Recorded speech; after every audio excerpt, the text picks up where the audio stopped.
Europe 1, Mélanie Gomez. De retour sur Europe 1 avec le docteur Jimmy Mohamed pour votre émission Santé. À présent, on va vous chouchouter, on va parler beauté, mais beauté en mode confinement, bien sûr. Et pour cela, on accueille une spécialiste, Maud Ravier. Bonjour. Bonjour Mélanie, bonjour Jimmy. Alors Maud, vous êtes esthéticienne et fondatrice de Maud Dermo-Esthétique. Alors vous allez nous aider à rester bien dans nos baskets, à prendre soin de nous, et il y a du boulot. Alors chez moi peut-être un peu, chez Jimmy beaucoup, ça c'est certain. on va commencer par le haut, par celui qu'on voit tous les jours dans le miroir, notre visage. Comment on fait pour garder bonne mine malgré l'enfermement? C'est vrai qu'on manque tous de soleil, de lumière. C'est quoi votre recette à vous pour avoir une peau comme si on était parti 2 mois en vacances? Je ne sais pas si vous avez la recette miracle, mais dites-nous. J'en ai des pas mal à vous proposer. Effectivement, la période, vraiment, cette période, c'est fait exprès pour chouchouter sa peau. On en profite, on se maquille pas, on reste un petit peu au naturel à la maison. Donc, on va mettre en avant les gommages et les masques. Alors, pas n'importe quel gommage et pas n'importe quel masque, bien sûr. Et j'ai plein de petites recettes à vous donner. Au niveau des gommages, il faut pas oublier que c'est le meilleur ami, c'est le meilleur anti-rides qui existe. Donc, j'ai plein de petites recettes à vous donner. Allez-y. Alors, donc, en termes de gommage, on fait quoi? Parce qu'on n'a peut-être pas toutes des produits à la maison. Est-ce qu'il y a des choses qu'on peut faire peut-être avec ce qu'on a sous la main dans nos placards? Je ne sais pas. Tout à fait. Alors au niveau des gommages, vraiment les meilleurs alliés pour nous, ce sont pour éliminer les cellules mortes, pour redonner un vrai coup d'éclat. Moi, je vous suggère de prendre du sucre, du miel, des huiles végétales et bien évidemment notre chouchou, le fameux aloe vera. Donc vous pouvez la prendre fraîche en magasin bio. Il n'y a rien de plus hydratant et de plus nourrissant que l'aloe vera. Donc vous faites un petit mixte, tout ça, bien assaisonné, et vous l'appliquez sur la peau, sur votre décolleté aussi bien sûr. Et n'oublions pas aussi les mains. Souvent, on a tendance à vraiment prendre du temps sur sa peau, mais on oublie le décolleté et on oublie les mains. Et donc, on en profite d'avoir le temps et de chouchouter entièrement le corps et le décolleté. Jimmy louait tout le temps le décolleté. Allez-y, à vous, Jimmy. Oui, mais j'ai appris qu'on pouvait faire aussi un masque avec des acides de fruits. Je ne sais même pas ce que c'est. Est-ce que vous pouvez nous expliquer comment est-ce qu'on fait d'ailleurs? Alors, c'est un masque ou plutôt un peeling à l'acide glycolique, donc les AHA. On les trouve souvent dans les agrumes. Donc, en fait, ça a l'avantage d'éliminer facilement les peaux mortes en surface et ça stimule également la production de collagène. Donc, encore une fois, c'est un véritable anti-rides.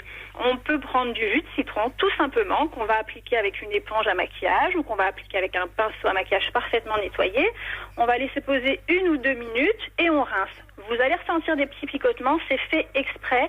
Les acides de fruits vont agresser la peau, mais qui dit agression dit stimulation des fibroblastes, dit donc fabrication de collagène, fabrication d'élastine, donc c'est tout bénef pour notre anti-rides. J'adore la recette avec le citron, j'en ai plein le frigo, donc ça tombe bien.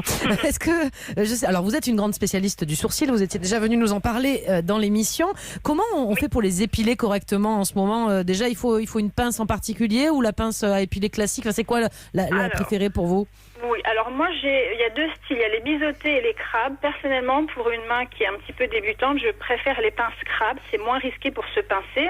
On les trouve encore une fois très facilement en ce moment en pharmacie, donc il n'y a aucun problème. Et j'ai une petite astuce pour vous, pour celles qui ont des poils un petit peu plus épais au niveau du sourcil et qui ont tendance à faire des Jimmy poils surtout, incarnés. Moi ça va. Alors, lui c'est broussailleux, mais moi ça va. Alors Jimmy, j'ai une petite astuce, il faut que vous achetiez une petite pince à écharpe, ce sont des pinces très pointues, du coup vous pouvez aller chercher les petits poils qui ne sont pas encore sortis mais qui peuvent créer des petits boutons.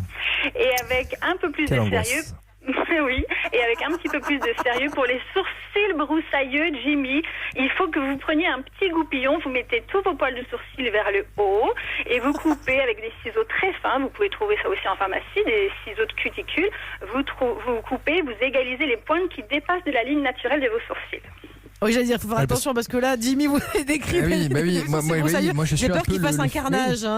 Je suis le fils spirituel d'Emmanuel Chien, en fait. Donc, à quelques semaines près, je suis prêt d'avoir le mono sourcil. Mais on fait comment pour avoir une bonne forme de sourcil? Juste on dégage ce qui dépasse, c'est ça?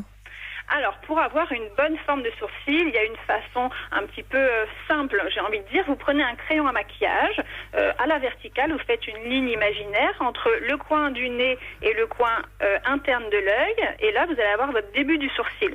Ensuite, vous faites coin interne du nez, pupille, vous allez avoir le point de hauteur de votre sourcil, et pour avoir la queue de votre sourcil, vous faites coin de nez, coin externe de l'œil, et là vous aurez la fin de votre sourcil.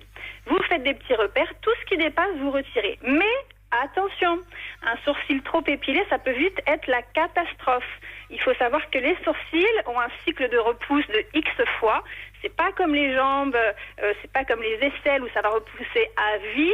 Ça X vraiment, fois, c'est très c'est-à-dire fragile. en moyenne, on sait, ça repousse combien de fois un sourcil dans la vie? Non, je ça sais dépend pas. de chaque personne, mais c'est vrai que Ouais. on a trop souvent entendu parler, moi qui suis spécialisée à la dermopigmentation, on a trop souvent entendu parler de femmes qui se sont dit je suis allée me faire une épilation, on m'a loupé, mes sourcils n'ont jamais repoussé. Et là, c'est vrai.